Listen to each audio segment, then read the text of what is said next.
नमस्कार दोस्तों, मैं रोहित कुमार सिंह एक बार फिर से आपका स्वागत करता हूं करियर मेंटोर्स पॉइंट के प्लेटफॉर्म पर। और जैसा कि आप लोग जानते हैं कि मैं यहां पर फिजिक्स, केमिस्ट्री और बायोलॉजी की सीरीज़ लेकर के आता हूं। तो प्रीवियस वीडियो के अंदर मैंने मोशन और फ्रिक्शन से पहली सीरीज़ डाली थी और आज मैं आपके सामने मोशन और फ्रिक्शन की दूसरी सीरीज़ लेकर के आया हूँ, जो हमारे आने वाले एग्ज़ाम के लिए बहुत ही इंपॉर्टेंट रहने वाला है। ये ऑल ओवर सभी कंपटीशन के लिए लागू होगा और सभी क्वेश्चन सभी कंपटीशन से लिए गए हैं। जिन कंपटीशन की यदि हम बात करें तो वो कंपटीशन हमारे air force, NDA, CDS, SSC, CHSL all over जितने भी हमारे जनरल कंपटीशन होते हैं उन सभी कंपटीशन में ये क्वेश्चन पूछे जाने की 100% पॉसिबिलिटी है। तो चलिए हम बिना देरी किए अपने इन क्वेश्चनों की शुरुआत करते हैं। पर आगे बढ़ने से पहले मैं आपको बताना चाहता हूँ, यदि आप लोगों ने मेरा चैनल अभी तक सब्सक्राइब नहीं किया है तो इस चैनल को सब्सक्राइब करें, अपने दोस्तों को शेयर करें ताकि हमें भी एक पॉजिटिव एनर्जी मिली और इस एनर्जी के साथ हम लगातार आपके लिए बढ़िया से बढ़िया क्वेश्चन को पुटअप करें और नए से नए क्वेश्चनों को लेकर के आएँ जो एग्ज़ाम में आने की पॉसिबिलिटी होती है। तो चलिए बिना देरी किए हम अपने क्वेश्चनों की शुरुआत करते हैं। Question number 16, instrument use to measuring the speed is, गति को किस यंत्र से मापा जाता है। तो गति को मापने के लिए हम जिस यंत्र का यूज़ करते हैं वो कौन सा है। Option A barometer, option B speedometer, option C ammeter, option D odometer. यदि हम यहाँ बात करें बैरोमीटर, बैरोमीटर एयर के प्रेशर को मापता है, एटीएम को मेजर करता है। यदि हम बात करें स्पीडोमीटर, तो स्पीडोमीटर हमारी जो व्हीकल्स होती है उस व्हीकल्स के अंदर कुछ ऐसा इंस्ट्रूमेंट बना होता है, उस इंस्ट्रूमेंट के अंदर एक ऐसी निडल बनी होती है जो बार बार ऊपर से नीचे से ऊपर अप डाउन होती है, तो इसी को हम कहते हैं speedometer. Speedometer is use to measuring the speed of vehicles. So here the correct answer is option B. But यदि हम एमीटर की बात करें तो एमीटर जो होता है वो इलेक्ट्रिक करंट को मापता है, इलेक्ट्रिक करंट। और यदि हम बात करें ओडोमीटर, तो ओडोमीटर हमारे उसी व्हीकल्स के अंदर लगा होता है जिस व्हीकल्स के अंदर इस पॉइंट के ऊपर कुछ किलोमीटर लिखा होता है जो डिस्टेंस को मेजर करता है। Odometer is measure the distance but speedometer is measure the speed of a vehicle. So here the correct answer is option B. चलिए अब हम नेक्स्ट क्वेश्चन की तरफ बढ़ते हैं। नेक्स्ट क्वेश्चन है हमारा question number 17। A particle dropped from the top of a tower uniformly falls on the ground at a distance which is equal to the height of tower. Which of the following path will be traversed by the particle? किसी tower की छत से एक कण को गिराने पर एक समान चाल से नीचे की ओर गिरती है जो टावर की ऊंचाई के बराबर दूरी तय करती है, तो कण के द्वारा तय किया गया रास्ता कौन सा होगा। तो चलिए हम थोड़ी सी एक फिगर के माध्यम से इसको समझने का प्रयास करते हैं। तो ये है हमारा एक टावर और इस टावर के ऊपर यदि कोई एक लड़का खड़ा है जिसका नाम है चुन्नू। इस चुन्नू ने किसी गेंद को ऊपर से नीचे की ओर कर दिया ड्रॉप।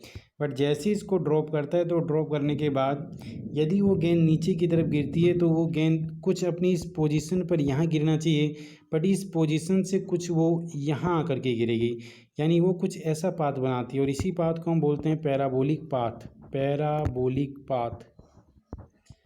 तो यदि हम यहाँ ऑप्शन की बात करें तो इस ऑप्शन ए में दिया हुआ है सर्कल, ऑप्शन बी में पैराबोलिक, ऑप्शन सी में ग्रेट सर्कल और ऑप्शन डी में hyper parabolic. Here the correct answer is option B, parabolic path. Next question number 3, note question number 18। The question number 18 is asked the time period of a simple pendulum when taken to the moon would be. यदि चंद्रमा पर किसी सरल लोलक को ले जाएं तो उसके आवर्तकाल में कैसा परिवर्तन होगा। आपको पता है टाइम पीरियड कैलकुलेट करने का एक फार्मूला होता है 2π√L/में जी। और ये जी की वैल्यू जहाँ पर होगी जितनी ज़्यादा उसका टाइम पीरियड होगा उतना कम, और जी की वैल्यू यदि हो गई कम तो उस पॉइंट पर टाइम पीरियड होगा ज़्यादा। अब आप सभी लोगों को पता है कि यदि हम बात करें gravity of moon is 1/6 of the gravity of earth. Gravity of earth का 1/6 भाग है। तो यदि हम उस बात करें तो वहाँ की ग्रेविटी, मून की ग्रेविटी अर्थ की ग्रेविटी का 6 गुना कम, और यदि वहाँ की ग्रेविटी है कम तो वहाँ पर टाइम पीरियड हो जाना है ज़्यादा। तो option A remains the same, option B decrease, option C become 0 and option D is increase. So here the correct answer is option D, increase. If the simple pendulum is taken from the moon then the time period of a simple pendulum is increases. Next question number 19। Question number 19 हमसे कहता है spheres roll down on two inclined plane of different angles but same height, it does so. एक गोली जो दो ढलान नीचे की ओर लुढ़क रही है, जो अलग अलग कोण से एक बराबर ऊंचाई पर रखी गई है, तो निम्न में से कौन सा कथन सत्य होगा।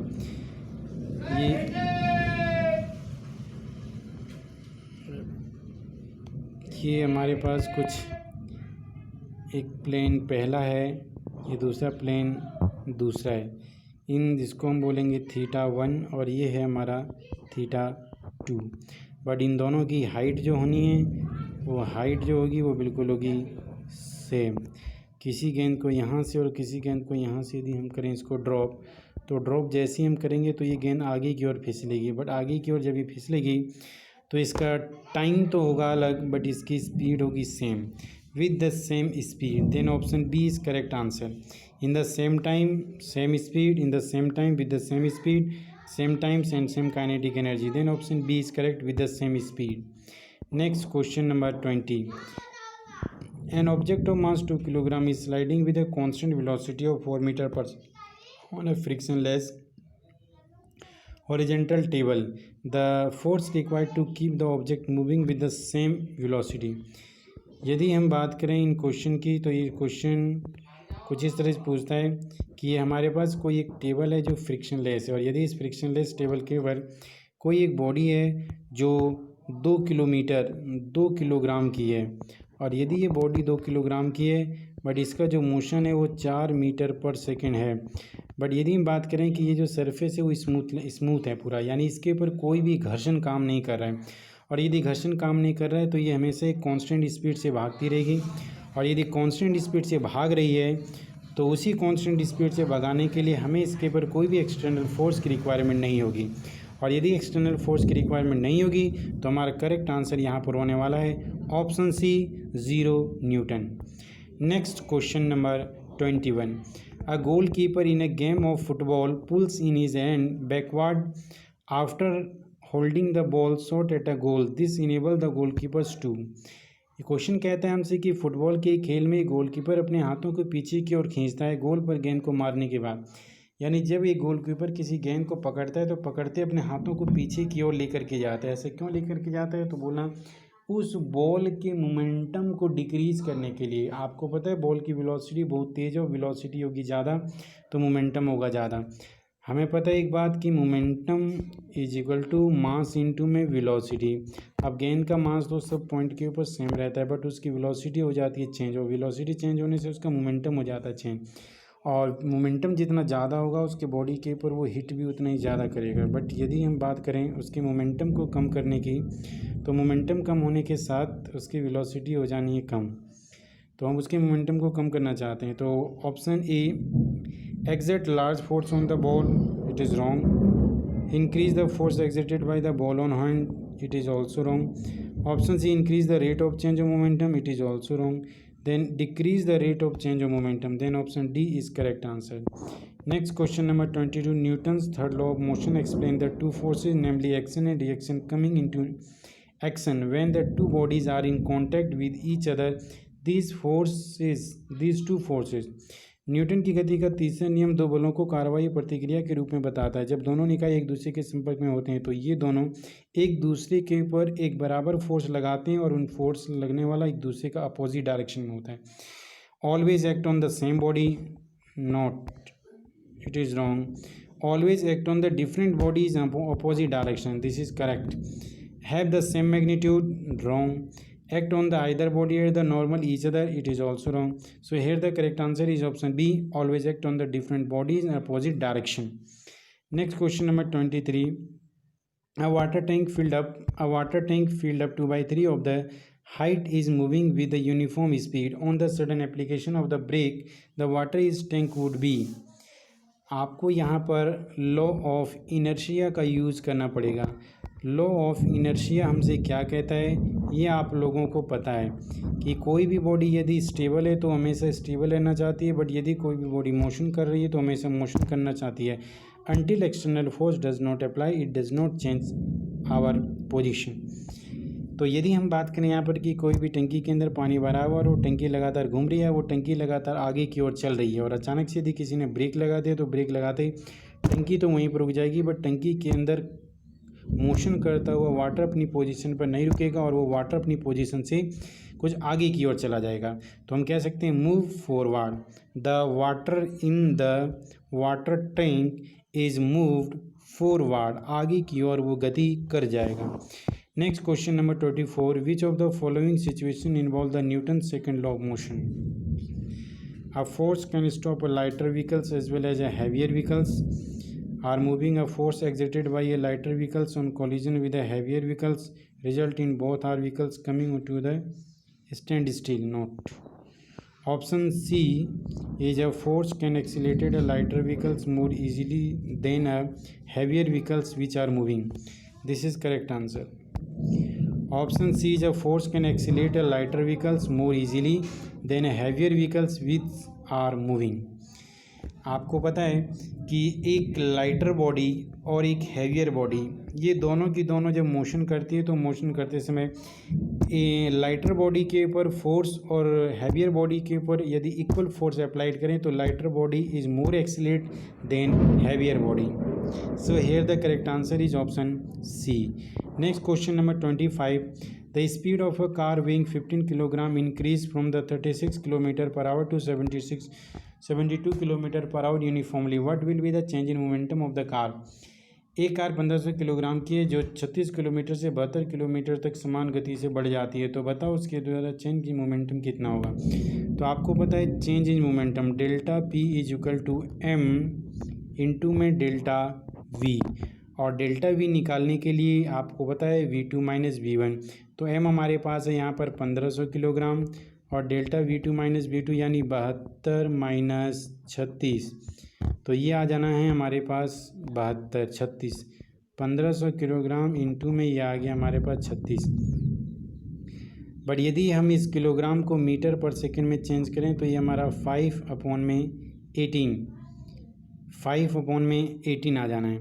1500 किलोग्राम इंटू में 36 इंटू में 5/18, तो 18 से कैंसिल होकर के आ जाएगा 2, और फिर ये हमारे पास 5, तो 5 टू जा हो जाएगा 10, और 10 को 15 से मल्टीप्लाई करेंगे तो 15 1 2 3 0. Then the correct answer is option B 15,000 kilogram metre per second. Next question number 26. A passenger is moving train tosses a coins which falls behind him. Observe his statement. What can you say about the motion of the train? अच्छा, ये क्वेश्चन कहता है कि चलती train में एक कोई ये ट्रेन गाड़ी है जो आगे की ओर चल रही है, और जब ये रेलगाड़ी आगे की ओर चल रही है तो इसके ऊपर कोई एक लड़का खड़ा है जो किसी सिक्के को ऊपर की ओर उछाल देता है. किसी सिक्के को ऊपर की ओर उछालता है जो उसके पीछे आकर के गिरता है. अब ये ट्रेन तो चली जाती है आगे, बट ये सिक्का रह जाता है पीछे. इसका मतलब हम कह सकते हैं कि लॉ ऑफ इनर्शिया में ये बताता है कि यदि ये ट्रेन मोशन कर रही है तो इसके साथ ये लड़का भी मोशन कर रहा होगा, सिक्का भी मोशन कर रहा होगा. बट उस समय इस लड़के ने सिक्के को नीचे से ऊपर की ओर उछाल दिया, और जैसे सिक्के को ऊपर की ओर उछाला तो यदि ये ट्रेन कांस्टेंट स्पीड से चल रही होती तो सिक्का उसी के हाथ में गिरता. बट ये ट्रेन निकल गई आगे की ओर, सिक्का रह गया वहीं पर, जिसके कारण सिक्का गिरता है हमसे पीछे की ओर. तो हम कह सकते हैं ट्रेन इज एक्सीलरेटेड, यानी ट्रेन की वेलोसिटी चेंज हुई है. ट्रेन की वेलोसिटी के चेंज होने के कारण वो आगे की ओर चली गई. तो here the correct answer is option A accelerated. Next question number 27. Newton's first law of motion say that the moving body should continue to move forever unless the external force act on it, but a moving cycle come on the rest after the some time if we stop handling it. Can you choose the correct region of the stone? ये Newton का पहला नियम हमसे ये कह रहा है कि यदि किसी भी बॉडी के ऊपर हम फोर्स लगाना बंद कर दें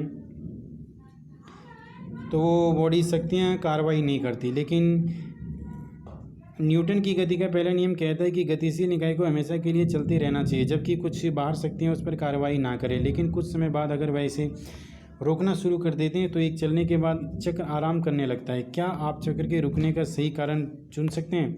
तो चलिए हम इन ऑप्शनों को लेते हैं. Option air resistance. Air resistance तो किसी भी बॉडी को मोशन करने से रोकता है. It is correct. Gravitational pull of the earth. Gravitational वो चीज़ है जो किसी बॉडी को मोशन ही नहीं करने देता, तो ये correct wrong answer. Friction on the rod, rod का जो फ्रिक्शन है वो भी बॉडी को मोशन करने से रोकता है, तो ये भी करेक्ट है। हीट ऑफ द इन्वायरमेंटल, तो इन्वायरमेंटल का हीट ये नहीं रोकता, तो हम कह सकते हैं कि option 1 and 2 both are correct. Option 1 and 2 किस में है? Option C. Here the option C is correct answer, sorry, then option 1 and 3, option B is correct answer. Next question number 28, the unit of measuring the momentum of a body, the unit of measuring the momentum of a body, कि किसी भी body के momentum को मापने की इकाई का नाम क्या है? तो आपको पता है कि मोमेंटम का मतलब P is equal to mass into में वेलोसिटी। मास को मेजर करते हैं किलोग्राम से, वेलोसिटी को मेजर करते हैं मीटर पर सेकंड से, तो kilogram metre per second. Correct answer option B. Next question number 29, the inertia of a moving object depend on, किसी भी बॉडी का इनर्शिया जड़त्व तो किसके ऊपर निर्भर करता है? ऑप्शन ए मास के ऊपर, बिल्कुल correct. Momentum no, speed of the body no, shape of the object no. So here the correct answer is option B, only 1। Next question number 30, according to Kepler's first law of moving planet following with the path, Kepler के पहले नियम के अनुसार एक चलती ग्रह निम्नलिखित रास्तों में से जो इस प्रकार है। तो आपको पता है केपलर ने 3 नियम दिए हैं, जिसमें से सबसे पहला हमारा लॉ क्या कहता है हम देख लेते हैं। केपलर का पहला नियम कहता है कि sun is situated at a foci and all the planet revolve around the sun, all the planet revolve around the sun in elliptical orbit, सारे के सारे ग्रह सूर्य के चारों ओर एक इलिप्टिकल ऑर्बिट में चक्कर लगाते हैं, जबकि सूर्य एक फोकाई पर स्थित होता है। तो यहाँ पर ऑप्शन को हम देखते हैं, option A elliptical, option B circular, option B parabolic, option D none. So here the correct answer is option A elliptical orbit. Next, चलिए ये 30 क्वेश्चन हमारे हो जाते हैं कंप्लीट, और इसी के साथ हमारी मोशन और फ्रिक्शन की 2 सीरीज़ थी और दोनों की दोनों सीरीज़ हो जाती है कंप्लीट। मैं फिर से एक बार आप लोगों को कहता हूँ, यदि आप लोगों ने मेरा चैनल सब्सक्राइब नहीं किया है तो इस चैनल को सब्सक्राइब करें, लाइक करें, अपने दोस्तों को शेयर करें। Bye bye, tata. जल्द ही हम दूसरे टॉपिक के साथ कुछ सीरीज़ को लेकर के आपके सामने हाजिर होने वाले हैं। Bye bye, Tata.